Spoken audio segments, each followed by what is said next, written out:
see the screen. Sorry about the delay, but I think we still have people who will listen to your talk. Yep, no problem. So I'll be as quick as possible because I know I'm between everybody and a coffee break. So thanks, everyone. Great talk so far. Really great to hear from all the other teams, the teams that, sorry? Oh, okay, I wasn't sure if maybe someone was saying they couldn't hear me. All the teams that did so well and beat us, but we were really happy with how we did. My name is Chris Heckman. I'm an assistant professor at the University of Colorado at Boulder, computer science department. And I'll talk a little bit about our team Marble's entry into the Subterranean Challenge. So like all the other speakers that have started today, I wanted to discuss first about how we did a little bit of our team organization. This was probably one of the most challenging aspects of organizing an entry to this competition, which was how do we do work distribution and how do we make sure that all of our work goes onto a platform eventually. So we built our team into 4 different groups, as well as sort of a leadership team that was trying to coordinate between these different groups, perception, networking, mobility, and autonomy. And we had sort of tapped 2 PhD students who were interested in the role to be project engineers, folks who were sort of seeing all these different components play out and setting API standards, as well as code reviews, tests, ensuring that we were making good progress towards our end goal. And that's the Harel and Jean little comment in the bottom, but everyone made a huge effort. And what I'll note is we're one of the few teams that was really based in one institution only. We did have some partnerships with UC Denver and another small business, SSCI, and they were helpful, but almost 95% of our team was at University of Colorado Boulder.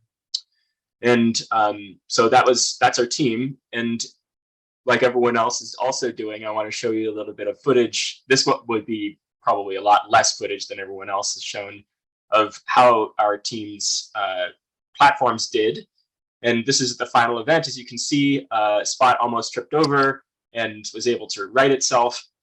And just to point out a few unique elements of our platform here, we built this rather large backpack on the back of Spot and used the same type of sensor head among all of our platforms. In the final event, we fielded 2 platforms you see here. One of them is the Spot robot, and the other one is ClearPath Husky. The Boston Dynamics Spot robot in particular has had better capabilities for moving through most of the environments that we saw at Urban and afterward. And so we really did a pretty hard shift towards deploying onto our legged robots as soon as we saw how Urban worked out. And one note about when you saw the Husky and Spot together, they had some local deconfliction strategies that actually allowed them to work together and pass one another while also meeting their objectives individually, which was sort of like a confederated strategy for map or for mission planning that I'll talk about in a little bit. So there's a lot of cool footage, and I would really encourage you to go onto DARPA's website. They have all this footage, or I guess it's maybe a YouTube channel, all the footage that's available for this. And yeah, there's a lot of lessons that can be taken out here, but I just wanted to show off sort of some of that which was going on in the final event. So here's a montage of photos of our team working together after one of the preliminary runs right here, where we would have these sort of debriefs among everybody. Really great to see the huddles that ICRA was able to pull off with telepresence robots. That's really incredible. We were lucky to have all of our team members present, and we were able to do pre-flight checks with every member of the team essentially there. And in the end, we ended up placing 3rd, just barely eking out against the Explorer team with 1 extra artifact, and I'll do a little bit of discussion there as well. Most of this workshop, I'm sure, has been focusing on autonomy combined with mobility in legged robots. And I really wanted to stress in this talk for a few minutes how important it was as our team to evolve in the mobility aspect. No one on our team had any experience with legged robots at the outset of this project. And my understanding of it at the time was essentially, hydraulics and how do people build these kinds of platforms to scale without having to worry about enormous mechatronic difficulties. And obviously, Boston Dynamics has really made things a lot easier for people who just want to go and pick up a new platform that is quadrupedal, and that really helped us a lot. So this is the evolution of our team's platforms, and you can see that we sort of started a bunch of experiments after Tunnel. Tunnel event was one of the early circuit events that were part of the Subterranean Challenge competition, and Tunnel was fairly. It was a little bit more friendly an environment. It was not quite as hostile towards wheeled robots, and we used that to our advantage and built out a bunch of wheeled robots and even experimented with UAVs. After that, we figured for urban, there would need to be some new types of platforms that could maybe go up and down stairs and traverse vertical passageways. So we started looking at other platforms. And at urban, we really identified that there was a solution here that you could go and buy. And that was made obvious to us by actually JPL's entry when they were one of the first teams to bring the Boston Dynamics spot into the fray. That's when we started to engage with Boston Dynamics the very first time in February 2020. So I want to go over these platforms that we were focusing on a little bit. And you all in the audience, I'm sure, can see that there's this small tinkering that went on, which then was like, okay, let's just throw all that out and try something new because of intermediate performance at one of the circuit events. So at the Tunnel event, we mostly relied on the Husky, and this was laden with a bunch of disposable beacons to try to extend our communications range. The sensor head we were using was largely built on Intel RealSense D435s, and then an Ouster OS1 LiDAR to be able to provide navigation and depth perception. And the RealSenses, on the other hand, were used for terrain identification and classification. And we also had experimented with the use of small vehicles to be able to quickly move into the environment and much faster do mapping and be able to identify where the Huskies, which were considerably slower, could be able to go. That evolved after Tunnel into looking at what might be able to handle a little bit more rough terrain. The Husky, we were convinced, was not going to be able to do this, so we started looking at tracked robots. There's a reason why I think for this talk today, talks preceding me, you do not hear about many tracked vehicles in the final event, at least ones that were this small. The BIA robot at ICRA notwithstanding, which was more like an enormous tank with great power. Very jealous about that platform. This one we found actually in the urban environment to do a pretty poor job of traversing almost anything. It got high centered really frequently. And so that's when we started thinking, okay, we need to go in a different direction. And what was that direction? Well, it was probably going to be either aerial vehicles or quadrupedal vehicles. And we did explore quadrupeds quite a bit. The quadruped was harder to integrate into the overall mission strategy. We would have had to really, the analysis came down to we needed a marsupial platform to be able to extend the range of these aerial vehicles. And that presented its own system integration challenges, such as, do we run state estimation on both platforms when we're going into the environment, and then, or do we decide to give some sort of serialized state estimation information or mapping information from the carrier vehicle to the aerial vehicle upon the aerial vehicles being signaled to launch? When do we signal the aerial vehicle to launch, et cetera? So this gave us some pause when it came to integrating an aerial vehicle, which you'll see. And we sort of played around with a few different marsupial configurations, including adding them onto the back of the Husky as well as the tracked vehicle. You can see that the working area and payload space is getting enormously minimized here. So when it came to Cave, this was our original plan until Cave was canceled, which gave us enough time to be able to integrate the quadrupedal platform, which was not that challenging from an algorithmic perspective. Largely, the challenge came down to power electronics and configuration of the backpack, such that we can basically fit all of our algorithms and sensing capabilities from the Husky that had been developed over the previous 2.5 years onto the back of the Boston Dynamics spot. Now, what we had seen in our assessment was that the spot was both faster and more capable of going through different environments than the Husky was. So to answer one question that has sort of pervaded most of the previous Q&A so far is that if we could have, we probably would have gone with 4 spots. And even that would have been a, we would have had to obviously miss out on the extension of comms because we didn't have any sort of beacon deploying mechanism for the spot, and the working area on the spot would have made that challenging. If we wanted to avoid, we wanted to remain within the payload envelope that is provided by the manufacturer, but we still probably would have done it because they were much faster and less prone to run into terrain that they would have had to turn around on, even with the vertical clearance. So that was our evolution of mobility. I'll talk a little bit about perception and planning, and then I'm hopefully going to have some time to take your questions. So we really focused on building out the single sensor stack, just like ICRA did.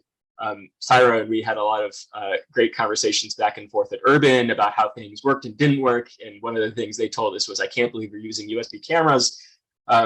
We said, yeah, why are we using USB cameras? So we went back to the drawing board and went to use gigabit Ethernet cameras. For those of you that have never experienced this, when a USB device like a camera falls off your bus, then all of a sudden it's really hard to determine how to get it back, and it might actually bring some other things with it.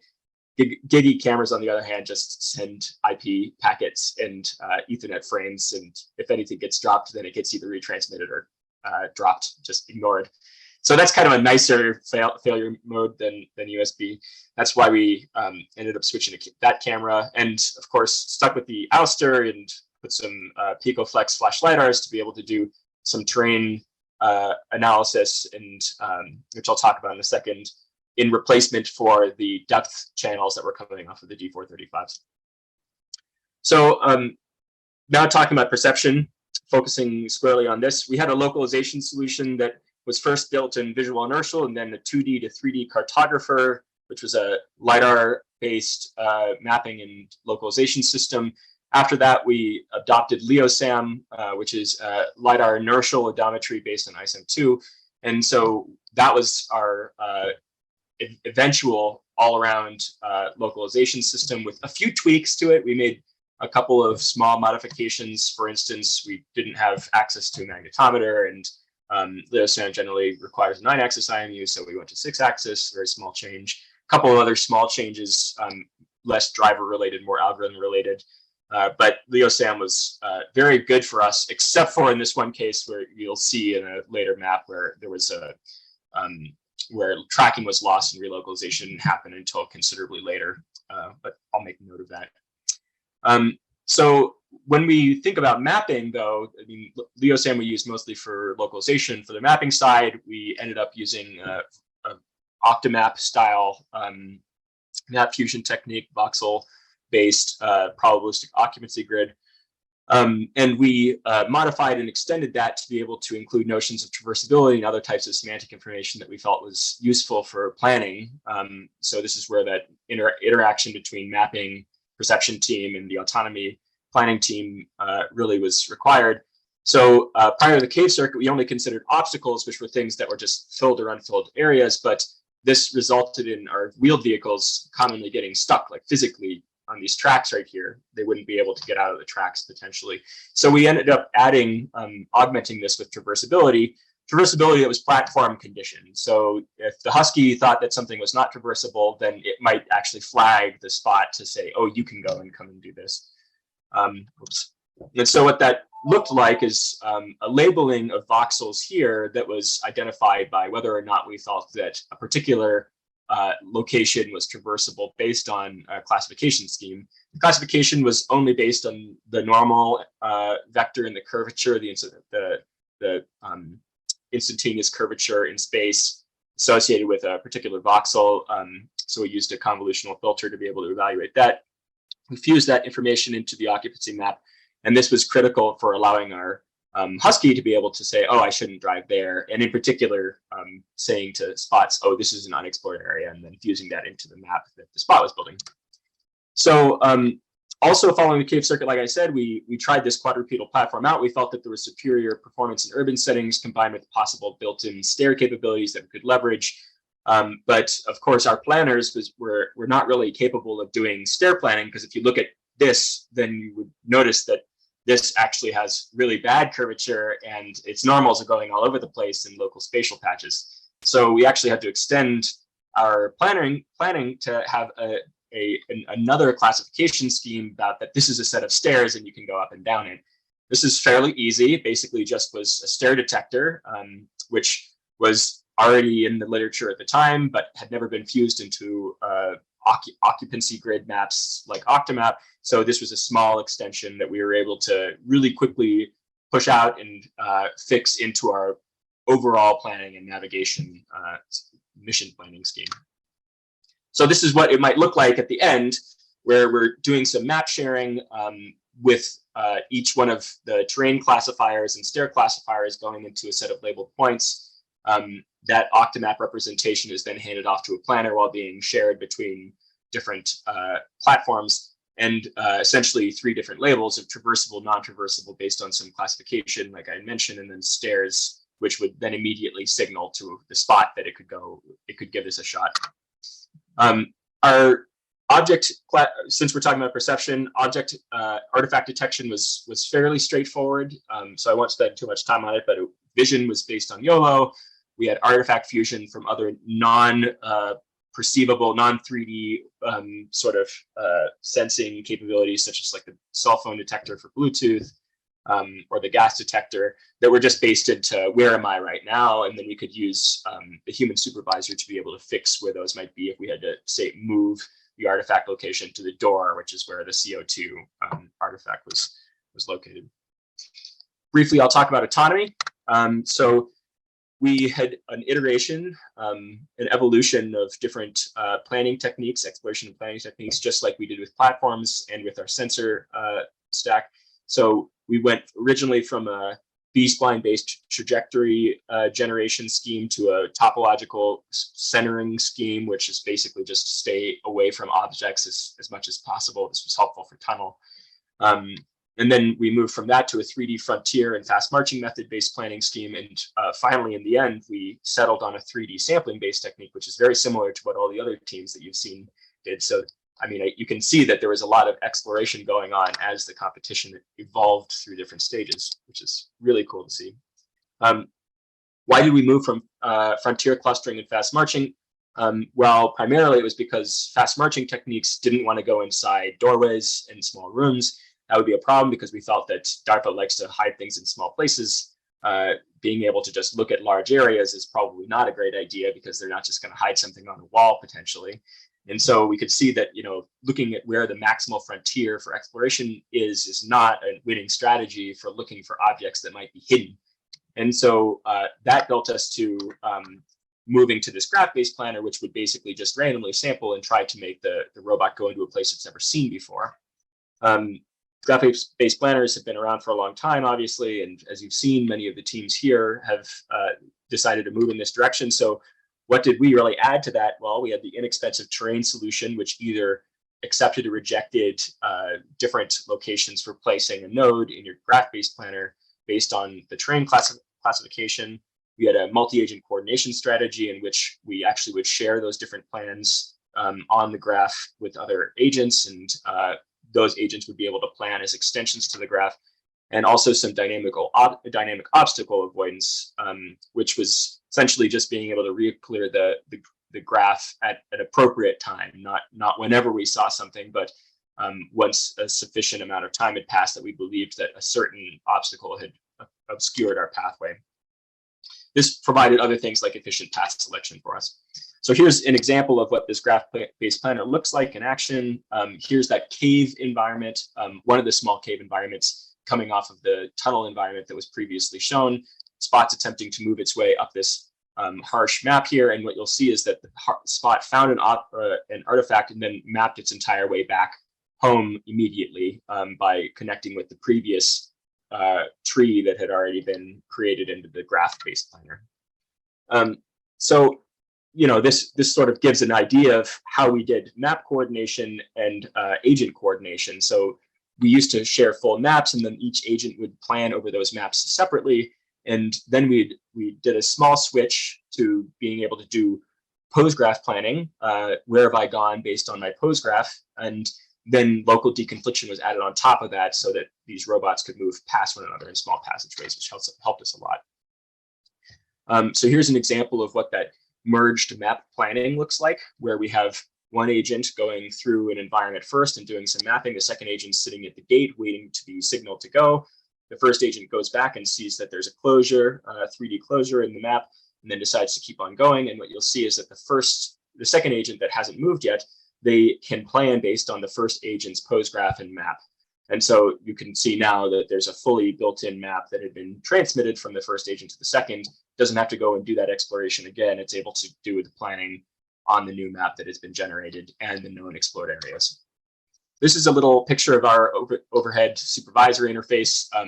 We found that human interaction had to be tuned very carefully. We had an amazing human operator.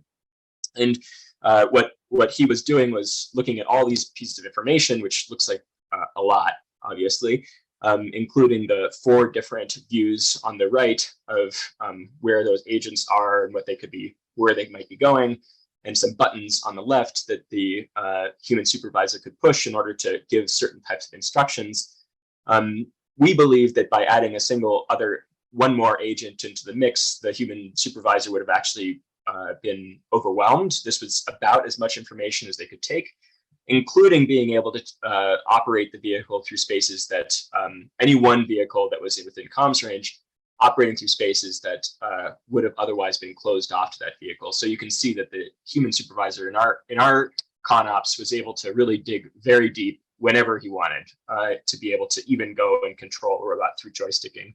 And it was our incredible comm solution, which we published about, that and that was pioneered by Steve McGuire, who's now a professor at UCSC, to push this forward. So I want to give you a brief summary of scoring and some lessons learned. Then I'll close. So we had 25 total artifacts that were somewhere within the field of view of the robot at some point. 3 were missed completely. They were related to gas, which our gas sensing never really worked very reliably, so that's not surprising to us, but a fire extinguisher and a vent, which were never detected by the artifact detection or seen in the first person view, probably related to just weights that were untrained. These were misses for us, but something we had to live with.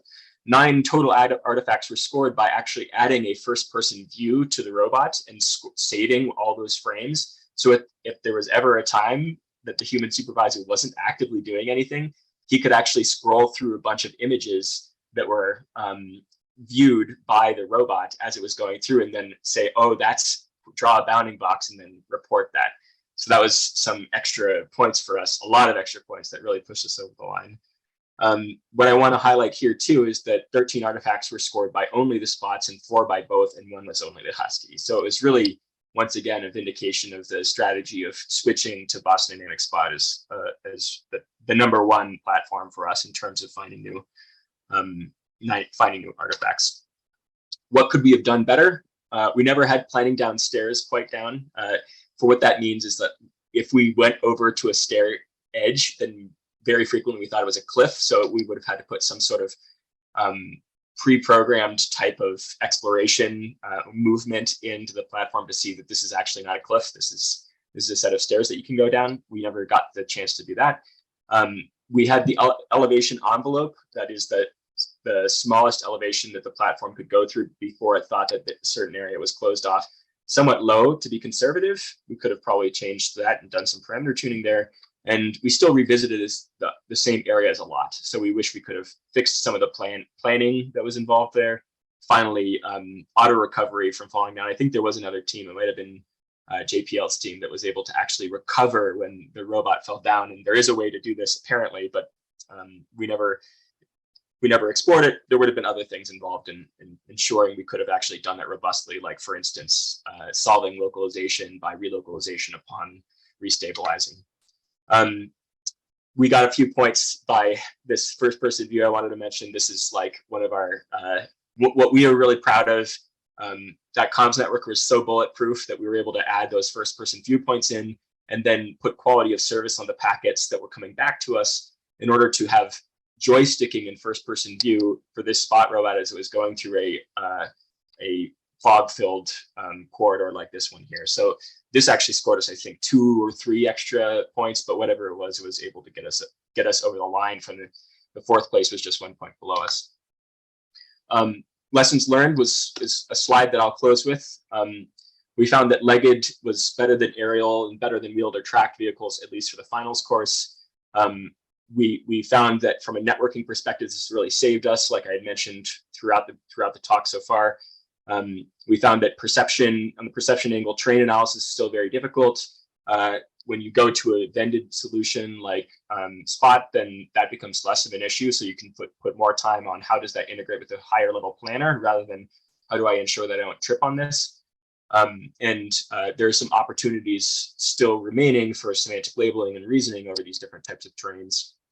And finally, we really felt like the human supervisor as a team of robots and the human were pivotal to be able to succeed in this mission. So I think that, yeah, there's some extra lessons learned, like being able to go to a vendor and buy some solutions rather than build them. It's great to work with graduate students, and that was very obvious when you see how much they're willing to work and what they want to do with it and how they take ownership over the platform. I think our team being so cohesive was super helpful for us. I already spoke about management being one of our hardest challenges. How do we ensure that we're having atomicity as we're moving forward? Finally, we had sort of intended aerial vehicles to be a part of the solution, but sometimes they're just considerably more difficult, or a bridge that is too hard to cross. So thanks for listening. Looking forward to your questions.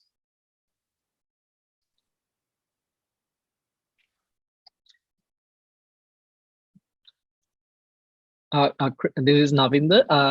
Chris, I got a quick question. Yeah. You mentioned Spot and going downstairs, because that's the problem that we were trying to solve as well. But then in the end, we just decided to go down every slope backwards. That seemed to solve our problem. Have you guys tried something like that?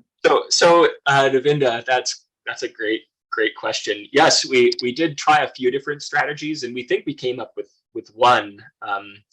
There was obviously there's stair mode for Spot, and when you joystick Spot to go downstairs, then it's perfectly fine to do it. And so it was really just the identification of stairs for us that was the challenge. And we did come up with a stair detector that was able to go to the edge, look over the side, take an image, and then fuse that into the Octomap and plan into it. But we felt really, really unconfident about that. So we ended up, I mean, as I'm guessing this happened with your team too, where there were just some features that you build out and then you say, we're not going to greenlight this one. But I loved your solution. Going backwards, I don't even know if we could have added that into our planner very well. We kind of boxed ourselves into a corner with some of the ways that we developed our software here. You're absolutely right. Like, we did build a stair detector, but we weren't confident that it's going to work properly. Another quick one about the graph-based planner. Now, in situations like dynamic obstacles where you get a kind of a trapdoor closing behind you type of thing, how did you guys? Did you update your graph? Did you remove the edge? That's exactly what it was. So if something closed behind us, then our graph-based planner would take it as an input that this area that was part of a node, which I was identifying as that was always checked against some sort of Octomap-based representation of traversability, whether it was that there was an obstacle or something else there. And then we did basically a spatial lookup on the node against the Octomap, the node as part of the planning graph against the Octomap, and then deleted that node in the planner. And then the planner would immediately find another route or would go into exploration mode to figure out how it would connect with the original graph. So that was our dynamic obstacle fixing. It was a longitudinally dynamic obstacle, like over time, something would, like a trapdoor would close, not a person's walking in front of you or something. That would have not worked in our strategy because of our Octomap dependence.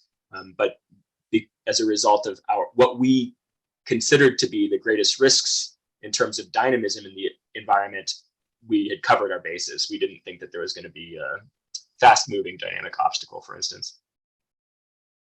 All right, no, that's good. Thanks. Yep, thanks.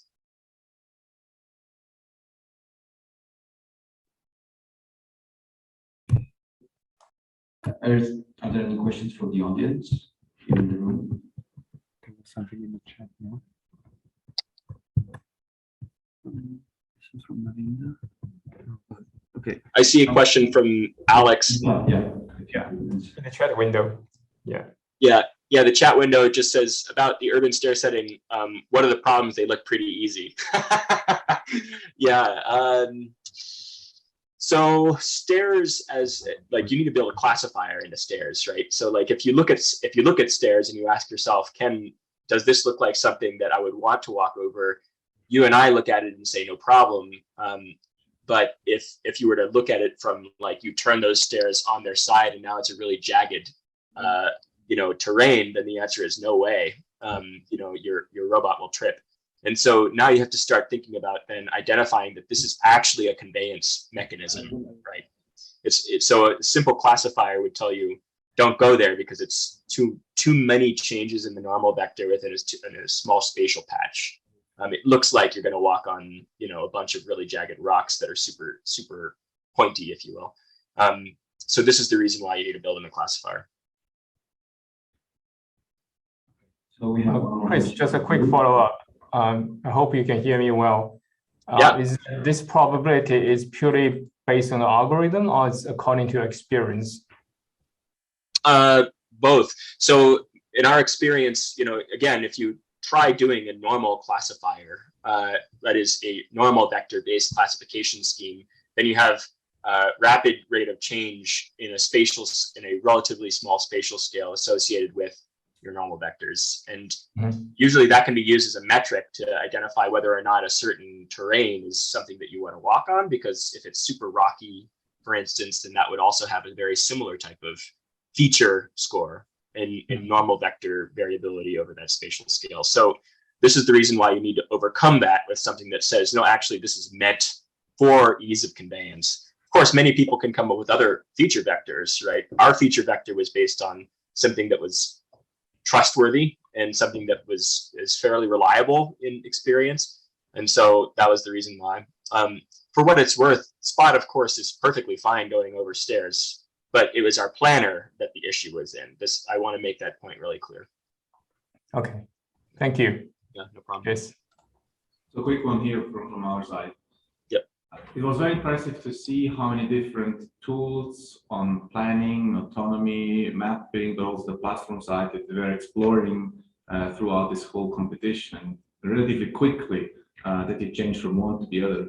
Now, assume that you would go another 2-3 years into this. Do you think that you have converged now to something that you're happy with, or is it still at the same pace that you would have to exchange these individual elements? Yeah. Thank you for whoever asked that. I didn't get your name. We did some really dramatic thrashing on our team after Tunnel, and it was not easy to keep up with that pace. And our entire team identified that this was problematic. I mean, we called it parallel paths when we were doing this level of development, saying some team members will work on this, other team members will work on this. We had these things called bake-offs, right? Where by this date, what's the best performance that you've gotten? And we did spend a lot of resources going into those sort of parallel paths. We saw this as research, right? And we identified that we didn't really know what the best solution was, and it was hard to come up with a clear, quantifiable case without experiments as to which one was best. And that resulted in quite a bit of exploration in the development phase. I think now we would come up, now that we've conducted that exploration and came up with what we believe to be, a good set of features, platforms, as well as software features that were developed, we would definitely be adding things like what you'd seen from previous teams, and even teams that didn't make it to the top 3. The innovation that was part of Sub T was part of the fun. I didn't talk about like our radar inertial work, for instance, that we conducted as part of this. Or Tim says breadth first versus depth first search for innovation. That's what it was. And doing this in platform space and in perception algorithm space is extremely expensive. But that was part of, I think, what gave us confidence that in our final point, you know, using this particular set of different platforms and having this amount of human interaction with the autonomy stack, that resulted in something that, yeah, we would want to add new features on top of, not relitigate the previous exploration that we did.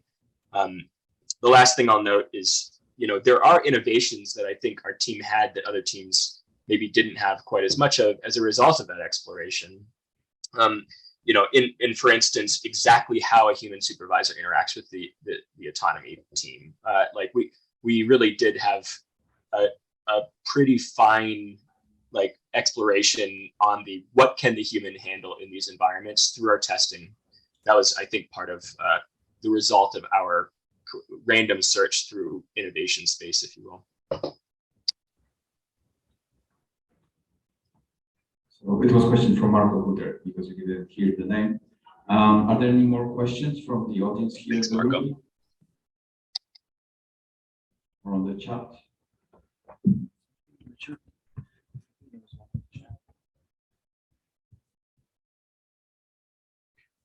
So there's one more question in the chat. So Christopher, if you could just look at it.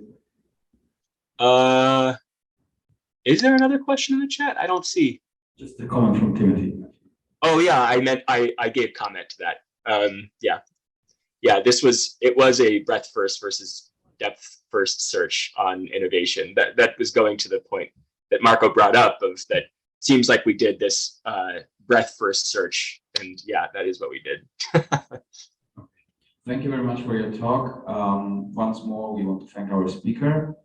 And then we have 2 minutes, 3 minutes to get people in, and we're going to have the awards.